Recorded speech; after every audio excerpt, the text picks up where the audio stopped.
கர்த்தர் நல்லவே, கர்த்தர் நல்லவே, கர்த்தர் நல்லவே.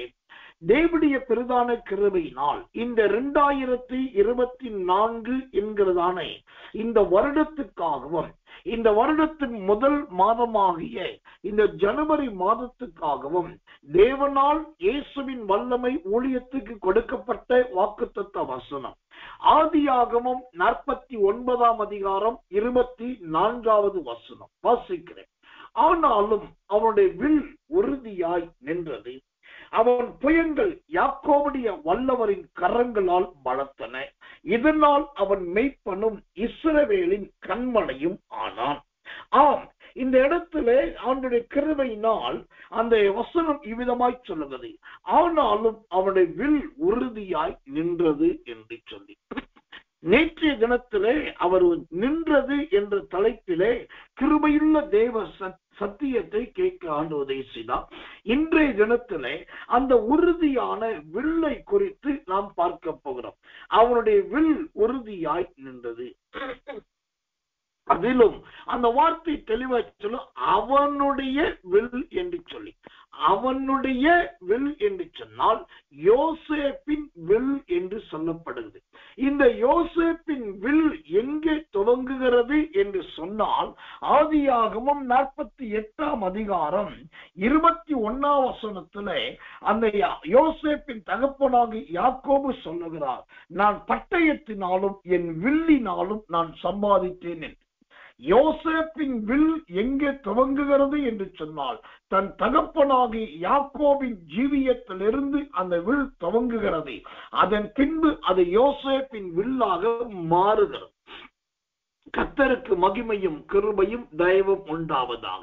இப்போ இந்த வில்லிலே பலவிதமான வில்லுகளை குறித்து பரிசுத்த வேதாகமத்திலே ஆவியானவர் எழுதி வைத்திருக்கிறார். வேட்டையாடுகிற வில், சம்பாதிக்கிற வில், நாணேற்றின வில், ரட்சிப்பின் வில், விடுதலையாக்கும் வில், ஒத்தாசை செய்கிற வில், வில்லை நாணேற்றுகிற சேனை என்கிற வில், அதாவது சேனையாய் இருக்கிற வில். இப்படி ஏறத்தாழ நிறைய வில்லுகளை குறித்து வேதத்திலே பார்க்கலாம். அதிலே இந்த யோசேப்பின் வில்லை குறித்து அதற்கு இணையான காரியங்களை நாம் அறியலாம். முதலாவதாக இந்த வில் எப்படிப்பட்டது என்று சொன்னா ஆதியாகமத்தின் புஸ்தகம் 27 அதிகாரம் 3 வசனம்.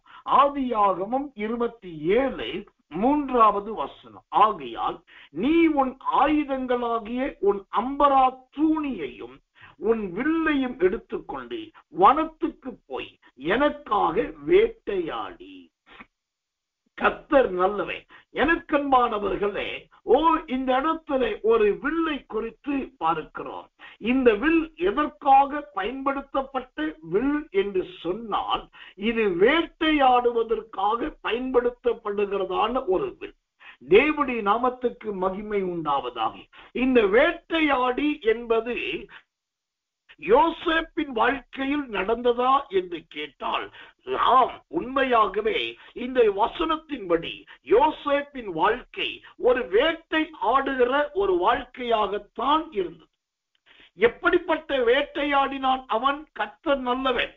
ஆரம்பத்திலே அவன் இஸ்மவேலர்களை வேட்டையாடினான்.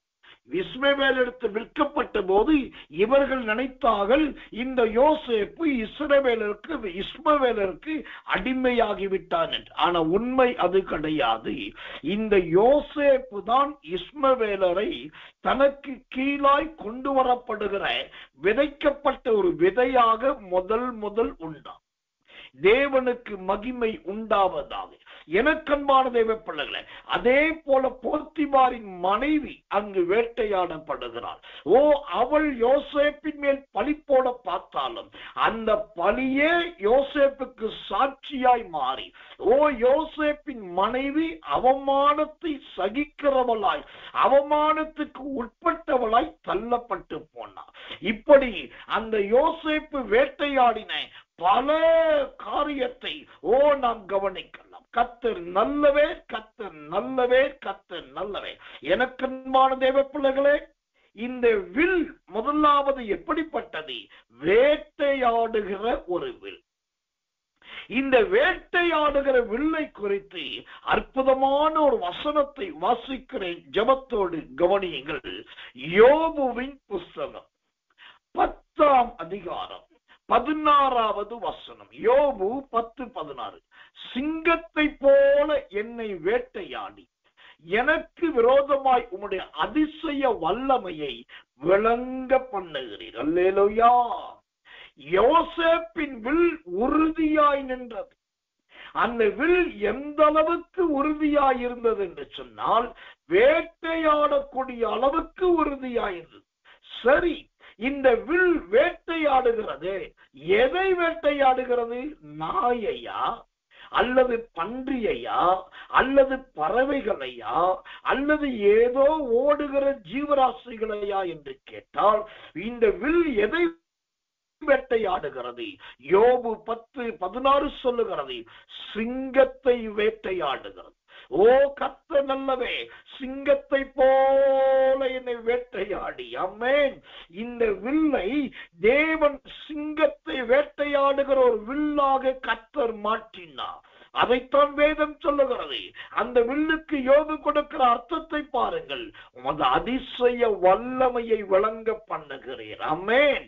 இந்த காலை வேளையிலே இருட்டோடு ஜெபத்துக்கு வந்திருக்கிற தேவ பிள்ளையே, உங்களை ஆண்டவர் அம்பாக பயன்படுத்துவதற்கு பதிலாக முதலாவது ஒரு வில்லாக பயன்படுத்த விரும்புகிறார். எல்லாருக்கும் அம்பாக பயன்படுவதுதான் பிடிக்கும். ஏனென்றால் அம்பை வில்லிலே வைத்து இழுத்து விட்டால் அது தூர பறக்கும். அதை போல நான் தூர பறந்து போகணும். இரண்டாவது, அந்த வில்லிலே அம்பை வைத்து இழுத்து விட்டால் அது போய் சரியா சத்துருக்களை தாக்கும். நானும் சத்துருக்களை தாக்குகிறவனாய் இருக்க வேண்டும். அப்படி எல்லாருக்கும் அம்புதான் பிடிக்கும். ஆனா வேதம் சொல்லுகிறது, உன்னை ஒரு வில்லாக வைக்கிறேன். எப்படிப்பட்ட வில்? ஒன்று வேட்டையாடுகிற வில், இரண்டாவது அது சிங்கத்தை வேட்டையாடுகிற வில். அதோடு கூட இந்த வில்லுக்கு ஒரு பேர் அங்கு இருக்கிறது. யோபு 10ஆம் அதிகாரம் 16ஆம் வசனத்திலே, அது உமது அதிசய வல்லமை என்கிற வில். அல்லேலூயா. தேவனுடைய ஊழியக்காரனாகி நாம் இந்த யோபு 10ஆம் அதிகாரம் 16ஆம் வசனத்தின்படி சொல்லுகிறேன். இந்த செய்தியை கேட்கிற உங்க ஜீவியத்திலே அதிசயங்களை தேவனாகிய கர்த்தர் காண பண்ணுவார். அல்லேலூயா. அதிசயங்களை தேவன் தம்முடைய வல்லமையினால் விளங்க பண்ணுவார். ஆண்டோட வல்லமை உங்க சரீரத்தில் விளங்கும். ஆண்டோட வல்லமை உங்க ஜீவியத்தில் விளங்கும். ஆண்டோட வல்லமை உங்க வேலை பிரயாசத்தில் விளங்கும் என்று கர்த்தருடைய ஊழியக்காரனாகி நாம் தேவனுடைய அபிஷேகத்தை முன்னிட்டு சொல்லுது. கர்த்தர் நல்லவே, கர்த்தர் நல்லவே. ஏன் ஆண்டவர் அம்பை விட்டு விட்டு வில்லை முக்கியத்துவப்படுத்துகிறார் என்று சொன்னா, அம்பு என்பது நேராய் இருக்கக்கூடியது, வளையக்கூடியது கிடையாது. ஆனா வில் என்பது அப்படி கிடையாது. அது நன்றாய் வளையக்கூடியது. அது ஒரு கயிற்றின் ஒரு முனையையும் மறுமுனையையும் ஒன்றாய் இணைக்கக்கூடியது. ஒரு பரிசுத்தவான், ஒரு தேவ பிள்ளை, ஒரு ஊழியக்காரர் எப்படிப்பட்டவராய் இருக்க வேண்டும்? அந்த வில்லை போல வளைந்து கொடுக்கிறவர்களாய் காணப்பட வேண்டும். அதே சமயத்துல அந்த மூளையின் கயிற்றையும் இந்த மூளையின் கயிற்றையும் இழுத்து தாங்கி பிடிக்கிற ஒரு மனுஷியாய் காணப்பட வேண்டும். அப்படிப்பட்டவருடைய ஜீவியத்துலதான் அவருடைய வில் என்கிறதான வல்லமை, அவருடைய வல்லமை என்கிறதான வில் நன்றாய் செயல்படும். கர்த்தர் நல்லவே. யோபு 10:16 ஓ கர்த்தர் நல்லவே, அவருடைய அதிசய வல்லமையை உங்களில் விளங்க பண்ண போகிறார். அந்த அதிசய வல்லமை உங்களில் கண்டிப்பாய் நடக்கும். தேவ பிள்ளைகளே, உங்களை ஆண்டவர் வேட்டையாடுகிற வில்லாய் மாற்றுகிறார். படுத்து கிடக்கிற வில்லாக அல்ல, சுவற்றிலே மாட்டி வைக்கிற வில்லாக அல்ல, நல்ல வேட்டையாடுகிற வில்லாக. எனக்கன்பான தேவ பிள்ளைகளே, கர்த்தர் நல்லவே. இந்த வேட்டையாடுதல் என்பது வேட்டையாடுகிற வில் எல்லார் கைக்கும் போகாது. அந்த வேட்டையாடுகிற வில் யாருடைய கைக்கு போகும் என்று சொன்னால் வேடனுடைய கரத்துக்கு போகும். வேடனுடைய கரத்துக்கு. அப்போ தேவன் கர்த்தர் நல்லவை. உங்களை நல்ல வேடனுடைய அனுபவத்துக்குள் ஆண்டவர் நடத்த விரும்புகிறார். கர்த்தர் நல்லவே, கர்த்தர் நல்லவே. நல்ல வேடனுடைய ஜீவியத்திலே, வேடனுடைய அந்த பக்குவத்திலே ஆண்டவர் உங்களை நடத்துவதற்கு போதுமானவராய் இருக்கிறார். வாசிக்கிறேன் நீதிமொழிகள் புஸ்தகம் 6ஆம் அதிகாரம் 5வது வசனம். நீதிமொழிகள் 6:5. வெளிமான் வேட்டைக்காரன் கைக்கு, குருவி வேடனுடைய கைக்கும் தப்புவது போல நீ உன்னை தப்புவித்துக் கொள். அல்லேலூயா. எனக்கன்பான தேவ பிள்ளைகளே, உங்க வில்லை ஒரு வேட்டையாடுகிற வில்லாக தேவன் மாற்றி அதுல தேவனுடைய வல்லமையை, அதிசய வல்லமையை விளங்க பண்ணுகிற ஒரு அபிஷேகத்தை அதில் வைக்கிறார் என்று சொன்னால் உங்களை வேடனுக்கும் வேட்டைக்காரனுக்கும் தப்புவிக்கிறவர் மாத்திரமல்ல, கர்த்தர் நல்லவே. நீங்கள் தப்பி போவதற்கான போக்கையும் அவர் உங்களுக்கே சொல்லிக் கொடுப்பார். அல்லேலூயா. கர்த்தர் நல்லவே. இதுதான் வேட்டையாடுகிற வில். இதுதான் உண்மையான வேட்டையாடுகிற வில். தேவனுடைய ஊழியக்காரனாக நான் சொல்லுகிறேன். இந்த யோசேப்பை சொந்த சகோதரர்களே வேட்டையாட பார்த்தார்கள். அவனை பார்த்து பகைத்தார்கள். அப்புறம் சொந்த தகப்பனாக யாக்கோபே யோசேப்பை வெறுத்தான் என்று வேதம் சொல்லுகிறது. அதன் பின்பு யோசேப்பு செத்து போயிட்டான். அவனை ஒரு மிருகம் வேட்டையாடி கொன்றது என்று அவனுடைய வஸ்திரத்தையே கரையுள்ள வஸ்திரமாய் மாற்றினான். அப்புறம் யோசேப்பு அவன் ஒரு விபச்சாரத்தின் வேசிக்கல்லன், அவன் எப்போதுமே வேசித்தனத்தின் ஆவியை உடையவன் என்று சொல்லி யோசேப்பை போத்திபாரின் வீட்டால் வேட்டையாட பார்த்தார்கள். அதன் பின்பு யோசேப்பை சிறைச்சாலையில் போட்டு அவனை பானபாத்திரக்காரன் மறந்து போய் இவன் குற்றவாளி என்று சொல்லி குற்றவாளியாய் அவனை வேட்டையாட பார்த்தார்கள். இப்படி ஏராளமாய் சொல்லிக் கொண்டிருக்கலாம். இந்த யோசேப்பை எப்படியெல்லாம் யாரெல்லாம் வேட்டையாட பார்த்தார்களோ அந்த எல்லா வேடனுடைய கைக்கும் அவர்கள் எதிராய் அனுப்பின ஆயுதங்களுக்கும் எதிராய் யோசேப்பின் வில் உறுதியாய் நின்றது. அதிசய வல்லமை அவன் சரீரத்தில் விளங்கினது. பாய்ந்து வந்த சிங்கங்களை அவன் கிழித்து போடுகிறான். கர்த்தர் நல்லவே. அதே சமயத்திலே தேவனாகிய கர்த்தர் இந்த யோசேப்பை எல்லாவற்றுக்கு தப்புவித்தார். இந்த செய்தியை கேட்கிற உங்க வாழ்க்கையில கூட சிங்கங்களை வேட்டையாடுகிற தேவனுடைய அதிசய வல்லமை நிறைந்த அருமையான ஒரு வில்லாக கர்த்தர் உங்களை மாற்றுகிறார். கர்த்தர் நல்லவை. இதுதான் வேட்டையாடுகிற வில். கர்த்தருடைய நாமத்துக்கு மகிமையும் கிருபையும் தயவும் வல்லமையும் உண்டாவது. கர்த்தர் வேட்டையாடுகிற வில். இரண்டாவதாக இன்னொரு அருமையான இந்த வில்லை குறித்த ஒரு கிருபையுள்ள வசனத்தை உங்களுக்கு காண்பிக்கிறேன். 1 நாளாகமத்தின் புஸ்தகம் 12ஆம் அதிகாரம் 2வது வசனம். 1 நாளாகமம் 12ஆம் அதிகாரம் 2வது வசனத்தை வாசிக்கிறேன். ஜெபத்தோடு கவனிங்க. யுத்தத்திற்கு ஒத்தாசை செய்த வில் வீரரும் கவன்கண் எரிகிறதற்கும் வில்லினால் அம்பு எய்கிறதற்கும் வலது இடது கைவாட்டமான பராக்கிரமசாலிகளான மற்ற மனுஷருமானவர்கள் சவுலின் சகோதரனாகிய பென்யமீன் கோத்திரத்தில் இங்கு இரண்டாவதாக ஒரு வில்லை பார்க்கிறோம். இது என்ன வில் என்று சொன்னா, இது சாதாரண வெறும் வில் கிடையாது. இந்த 1 நாளாகமும் 12:2 சொல்லுகிறதை போல அது வில் வீரரை குறிக்கிறது.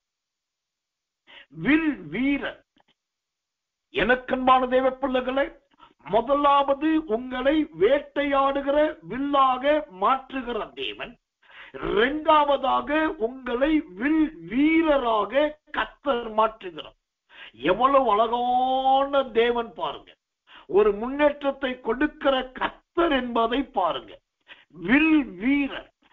ஏன் இந்த யோசேப்பின் வில்லை, ஏன் இந்த யோசேப்பை ஒரு வில் வீரனாக கர்த்தர் மாற்றுகிறார் என்று சொன்னால் அதற்கு ஒரு காரணம் உண்டு. ஆதியாகமம் 49 அதிகாரம் 23 வசனம், 49:23 சொல்லுது, வில் வீரர் அவனை மனமடிவாக்கி அவன் மேல் எய்து அவனை பகைத்தார். ஒரு கட்டம் வந்தபோது யோசேப்பு ஒரு வில் வீரருக்கு சமமானவன் என்பதை கூட அறியாமல் அங்கிருந்த வில் வீரர்கள் யோசேப்புக்கு எதிராக வில்லை வளைத்து அம்பை எய்து முதலாவது அந்த அம்பை எங்கே அனுப்பினார்கள் என்று சொன்னால் யோசேப்பின் மனதை மனமடிவு ஆக்கினார். அந்த வில் வீரருக்கு தெரிந்திருக்கிறது, சரீரத்தை காயப்படுத்தி ரத்தம் வர வைக்கிறதை விட யோசேப்பின் மனதை மயக்கி அவனை மனமடிவாக்கி விட்டால் அவன் சோர்ந்து போவான் என்று. ஆனால் யோசேப்பின் வில்லோ வில் வீரருடைய மனமடிவுக்கு எதிராக உறுதியாய் நின்றது. ஆமென். இந்த செய்தியை கேட்கிற எனக்கன்பான பரிசுத்தவான்களே, பரிசுத்தவாட்டிகளே, தேவச்சனமே, உங்களை யார் மனமடிவாக்கினாலும், எந்த விதத்திலே மனமடிவாக்கி உங்களை அவமானப்படுத்தினாலும் அந்த இடத்திலே உங்களால் உறுதியாய் நிற்க முடிகிறதா என்று பாருங்கள். கர்த்தருடைய ஊழியக்காரனாகிய நான் சொல்லுகிறேன், இந்த காலை வேளையிலே உங்களையே ஒரு வில் வீரனாக கர்த்தர் மாற்றுகிறார், ஒரு வில் வீராங்கனையாய் கர்த்தர் மாற்றுகிறார். நீங்கள் சும்மாய் போகக்கூடாது, நீங்கள் வெறுமையாய் போகக்கூடாது, ஒரு வில் வீரனாக மாற வேண்டும். கர்த்தர் நல்லவே, கர்த்தர் நல்லவே, கர்த்தர் நல்லவே. எனக்கன்பானவர்களே, எரேமியாவின் புஸ்தகம் 51 அதிகாரம் 3 வசனம். எரேமியா 51:3, வில்லை நாணேற்றுகிறவனுக்கு விரோதமாகும், தன் கவசத்தில் பெருமை பாராட்டுகிறவனுக்கு விரோதமாகும், வில் வீரன் தன் வில்லை நாணேற்ற கடவன். அல்லேலூயா. கர்த்தர் நல்லவே. வில் வீரன் தன் வில்லை நாணேற்ற கடவன். இன்றைக்கு நல்ல தேவ மனிதர்களுக்கு தீர்க்க தரிசனம் என்கிற ஒரு வில்லை கர்த்தர் கொடுத்திருக்கிறார். நல்ல சில விசுவாச தேவ பிள்ளைகளுக்கு அருமையான சுவிசேஷம் அறிவித்தல் என்கிற ஒரு வில்லை கர்த்தர் கொடுத்திருக்கிறார். இன்னும் சில தேவ ஜனங்களுக்கு எந்த நெருக்கடிகள் வந்தாலும் தாங்கக்கூடிய மன வலிமை என்கிற வில்லை கொடுத்திருக்கிறார்.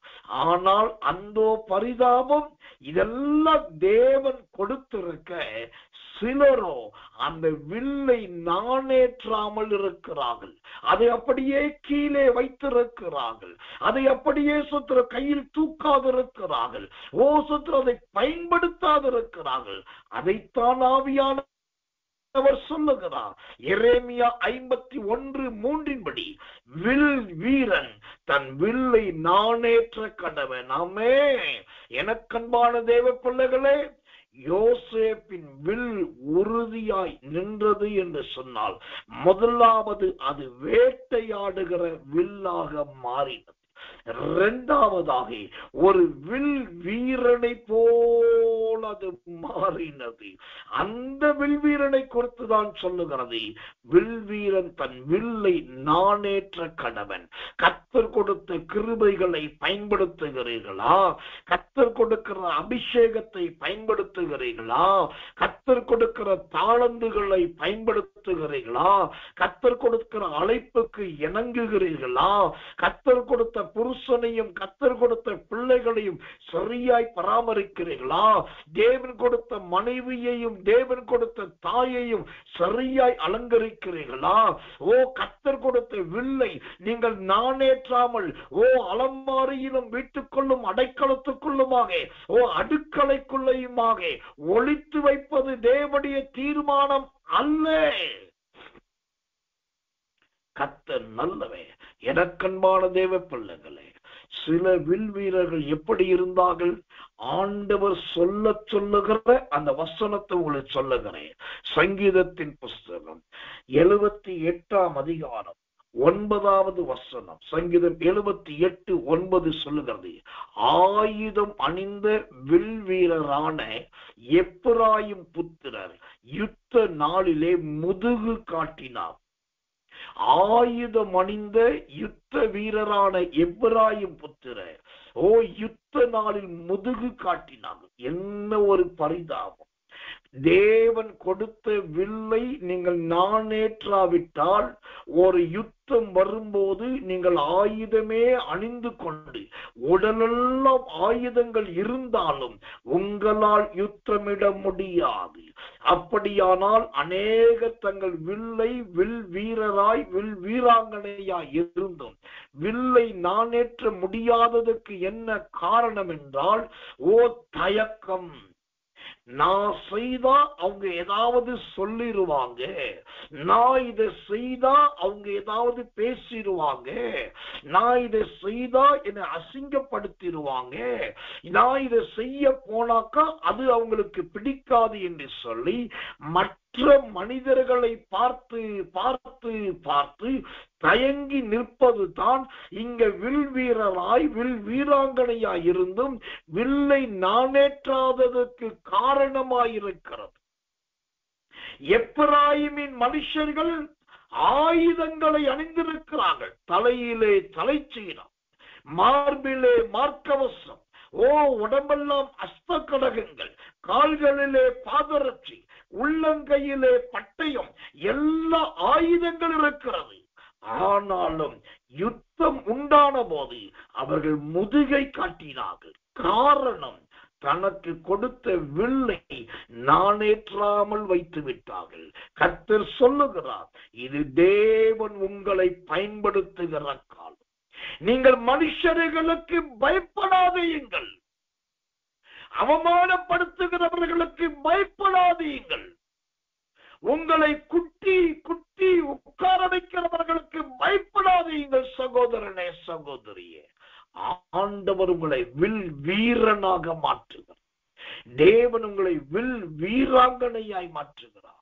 வேட்டையாடுகிற வில்லாய் இருந்த உங்களை வில் வீரனாக மாற்றி இப்பொழுது நாணேற்றுகிற கிருபையை கர்த்தர் கொடுக்கிறார். கர்த்தர் நல்லவே. ஒரே ஒரு சம்பவத்தை சொல்லுகிறேன். தேவன் கொடுத்த கிருபை, தேவன் பேசின வார்த்தை, தேவன் தெரிவித்த சம்பவங்கள், இது எல்லாத்தையும் கேட்டுக்கிட்டு தெரிஞ்சிட்டு அதுக்கு தைரியமாய் இறங்கி காரியத்தை செயல்படுத்தாமல் தேவன் காண்பித்த தரிசனம், தேவன் அழைத்த அழைப்பு, கர்த்தர் கொடுத்த கிருபை எதுக்குமே இணங்காமல், ஓ, நான் உண்டு, என் வேலை உண்டு, நான் உண்டு, என் ஜீவி உண்டு போகிறது போன ஓ, சில தேவ பிள்ளைகளை பார்த்திருக்கிறேன். அவர்கள் கடைசி நாட்களிலே கொடிய வியாதியினால் தண்டிக்கப்பட்டார். கொடிய வியாதி, மறிக்கவும் முடியல, பிழைக்கவும் முடியல. ஐயோ, பிழைக்க வேண்டும் என்றால் சரீரத்தில் ஆரோக்கியம் வேண்டும். ஐயோ, மறிக்க வேண்டுமானால் உயிர் எடுக்கப்பட வேண்டும். இங்கு ஆரோக்கியமும் கிடைக்கல, உயிர் போகவும் இல்லை. ஆனால் மகாவேதனையை அனுபவித்தார்கள். காரணம், கர்த்தர் கொடுத்த வில்லை, தேவன் தந்த அம்பை நானேற்ற வேண்டிய விதத்திலே நானேற்றாமல் வில் வீரன் என்ற பெயரை வைத்துக் கொண்டு, வில் வீராங்கனை என்கிற பெயரை வைத்துக் கொண்டு தானும் யுத்தத்துக்கு போவது கிடையாது. யுத்தத்துக்கு போகிறவர்களை போக விடுவது கிடையாது. நீ போகாதே, கேஸ் போட்டுருவாங்க, நீ போகாதே, பிரச்சனை ஆயிரும், நீ போகாதே, உன்னால முடியாது என்று தானும் போகாமல் மற்றவர்களையும் போக விடாமல் தடுக்கிறவர்கள் உண்டு.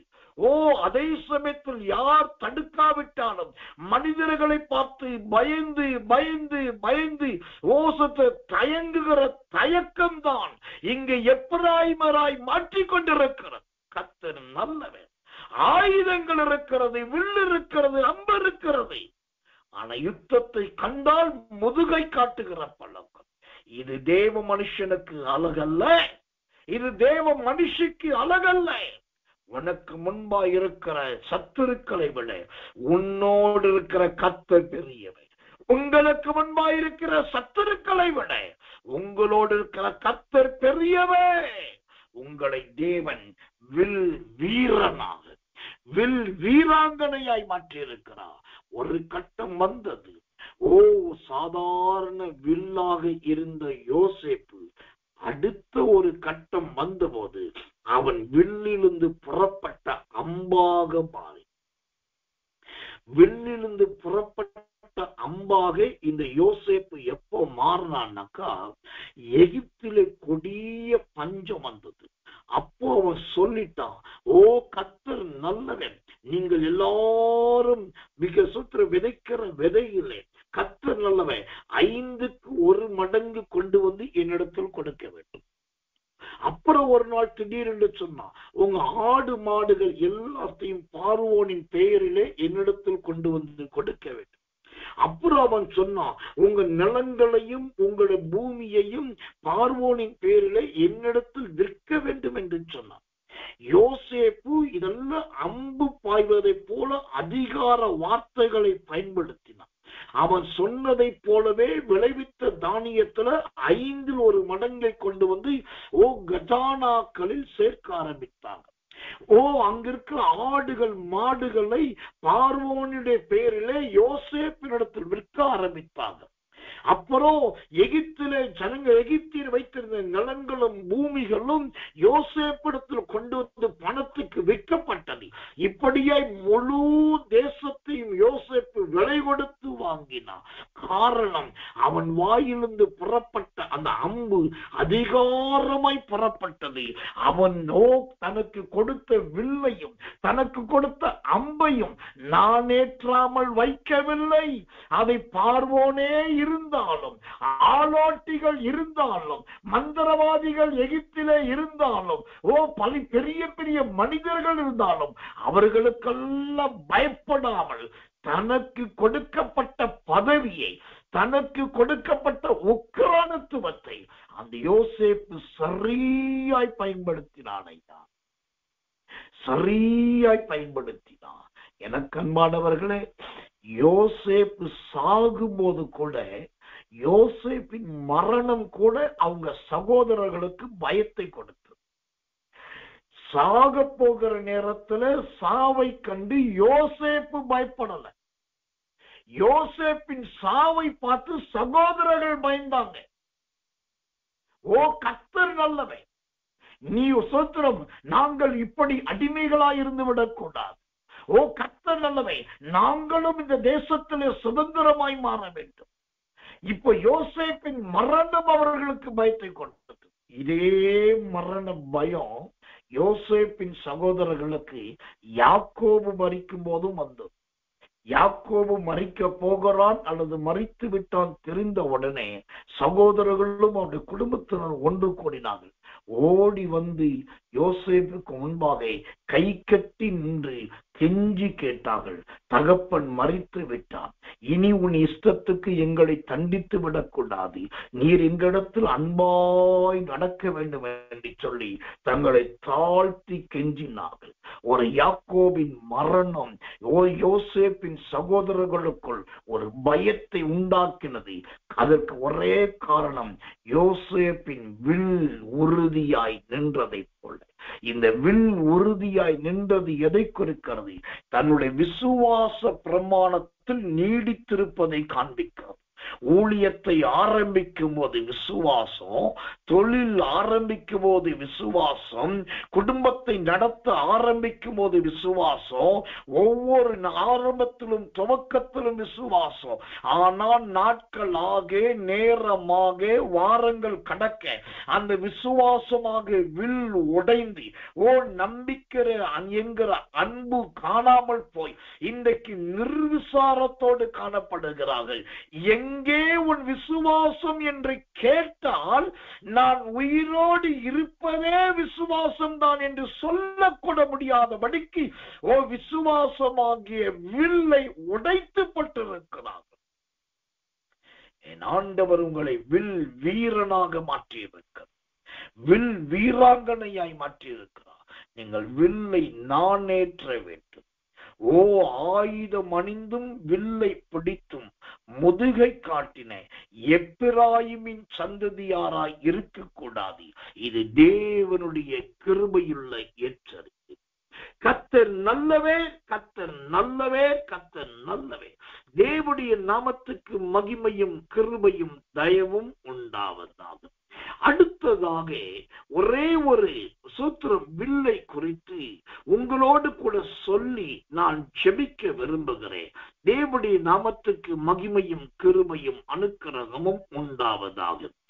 2 நாளாகமத்தின் புஸ்தகம் 14ஆம் அதிகாரம் 8வது வசனம். 2 நாளாகமம் 14ஆம் அதிகாரம் 8வது வசனம் வாசிக்கிறேன். யூதாவிலே பரிசையும் ஈட்டியும் பிடிக்கிற 3 லட்சம் பேரும், பென்யமீனிலே கேடகம் பிடித்து வில்லை நாணேற்றுகிற 2,80,000 பேருமான சேனை ஆசாவுக்கு இருந்தது. இவர்கள் எல்லாரும் பராக்கிரமசாலிகள். வில்லை நாணேற்றுகிற 2,80,000 பேருமான சேனை. நல்லா கவனிக்கணும். யோசேப்பின் வாழ்க்கையிலே முதல் அவன்தான் ஒரு வில்லாக, ஒரு அம்பாக எழுப்பினான். ஆனா இங்கு 2 நாளாகமம் 14:8 பார்க்கிறோம். வில்லை நாணேற்றுகிற ஒரு பெரிய சேனை உண்டாகிவிட்டது, ஒரு பெரிய சேனை. அந்த சேனையில 2,80,000 பேர் இருக்கிறாங்க.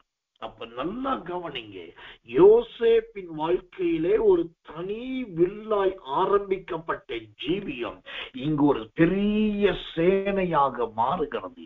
ஒரு வில் வீரன், ஒரு வில் வீராங்கனை, உறுதியாய் நிற்கிற வில் என்று சொன்னா, நாம் தனித்து யுத்தம் பண்ணுகிறவர்களும் தனித்து போகிறவர்களுமாய் மாத்திரமல்ல, நாம் ஒரு சேனையாக மாற வேண்டும். நம்முடைய இயேசுவின் வல்லமை ஊழியத்துல ஆண்டவர் பல ஊழியங்களை கொடுத்தார். அதிலே கடந்த 2023 கர்த்தர் சொன்னார், நீ ஒரு சேனையை உருவாக்கு, நீ ஒரு சேனையை உருவாக்கு என்று சொல்லி அது தேவ சேனை என்று கர்த்தர் பேர் வைத்தார். எனக்கன்பான தேவ பிள்ளைகளை, ஒரு பெரிய சேனையை உருவாக்கினோம். அதே போலதான் கர்த்தர் சொல்லுகிறார், உங்களுக்கு முன்பாக ஒரு தரிசனத்தை ஆண்டவர் வைத்திருக்கிறார் சகோதரி. உங்களுக்கு முன்பாக ஒரு திறந்த வாசலை வைத்திருக்கிறார் சகோதரனே. உங்களுக்கென்று கர்த்தர் கொடுத்த தரிசனமும் ஊழியமும் இன்னும் செத்து போகவில்லை. தேவ பிள்ளையே, உங்களை கொண்டு ஒரு சோத்திரம் வில் வீரர்கள் அடங்கிய ஒரு பெரிய சேனையை கர்த்தர் உருவாக்க போகிறார். யாக்கோபு யோசேப்பை கூப்பிட்டு, நீ போய் சகோதரர்களை பார்த்து பார்த்து நலம் விசாரித்து விட்டு வா என்று சொல்லும் போது யோசேப்பு தனியாகத்தான் புறப்பட்டான். தனியாய் புறப்பட்ட யோசேப்பு அவன் மீண்டும் எகிப்திலிருந்து அவனுடைய எலும்பு கானானுக்குள் கொண்டு வரப்படும் போது 6 லட்சம் புருஷர்களும் 30 லட்சம் மக்களுமாக ஒரு பெரிய சேனையாக திரும்பியது. ஒரே ஒரு யோசேப்பு தான் எகிப்துக்கு உள்ளே கொண்டு போகப்பட்டான். ஆனால் அந்த ஒரு யோசேப்பு எகிப்தை விட்டு வெளியே வரும்போது 30 லட்சம் மக்களாக அது திரளாய் பெருகினதே. ரம்பா டகதுரபாத்தரா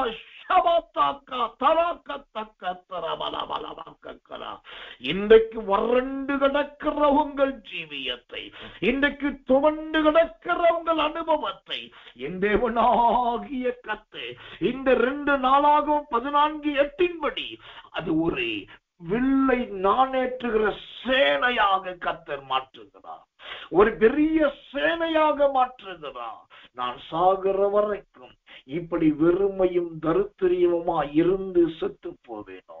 என் முடிவின் நாட்களும் பஞ்சத்திலும் பட்டினியிலும் தான் முடிந்து போகுமோ?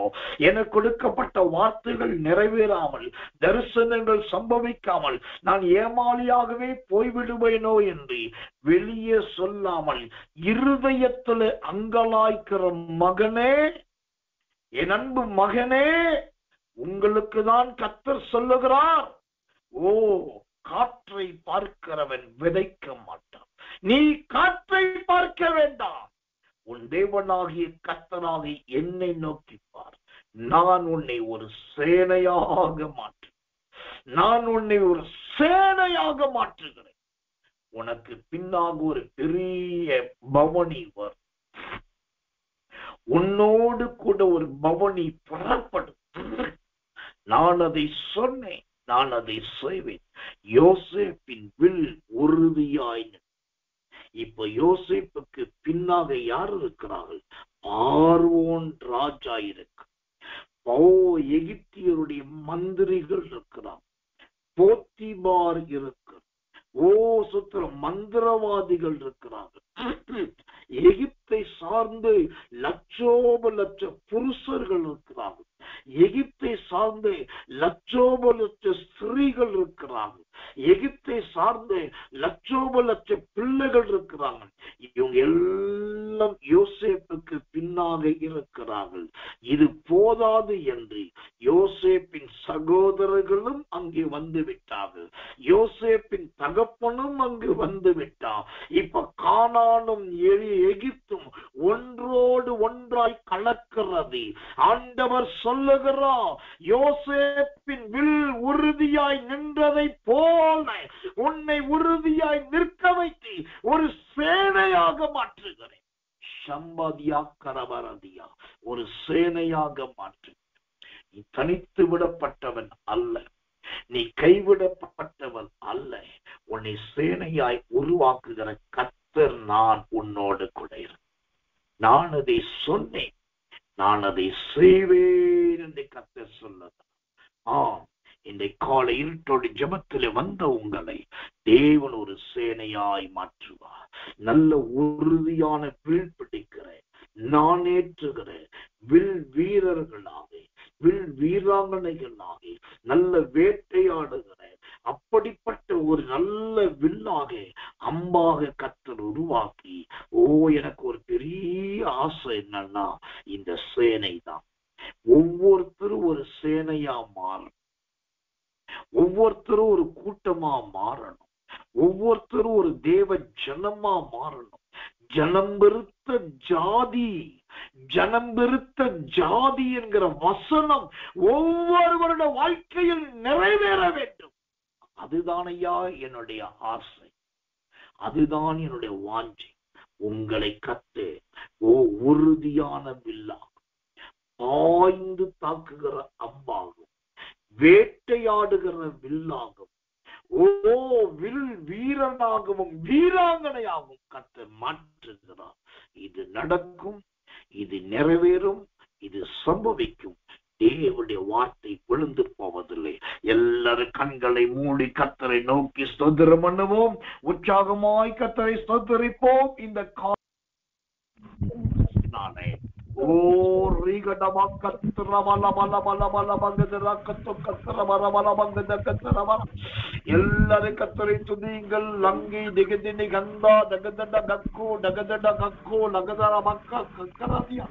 உறுதியாய் நிற்கிற வில்லை எடுத்து வேட்டையாடுகிற வில்லாக மாற்றுகிற தேவன். ஓ உறுதியாய் நிற்கிற வில்லை எடுத்து வில் வீரனாக வீராங்கனையாய் மாற்றுகிற தேவன்.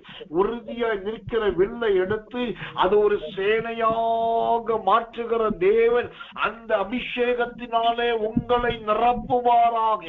ஓ அந்த அபிஷேகத்தினாலே உங்களை ஆட்கொள்ளுவாராக.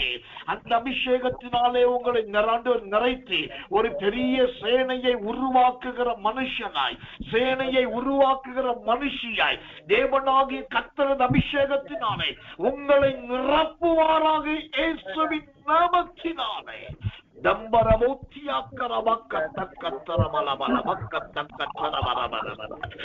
யோசேப்பு ஒருவன் எகிப்துக்கு உள்ளே கொண்டு போகப்பட்டான். மீண்டும் வெளியே வரும்போது ஒரு சேனையோடு வெளியே வந்தானே.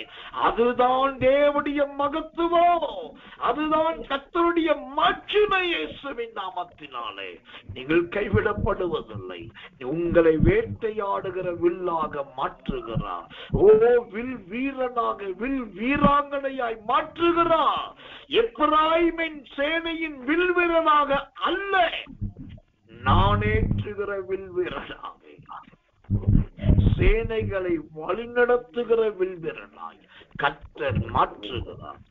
கண்களை மூடி ஒரு விசை நன்றி சொல்லி கர்த்தரை ஸ்தோத்திரிப்போம். இயேசுவின் நாமத்தினாலே நாம் செபிப்போம்.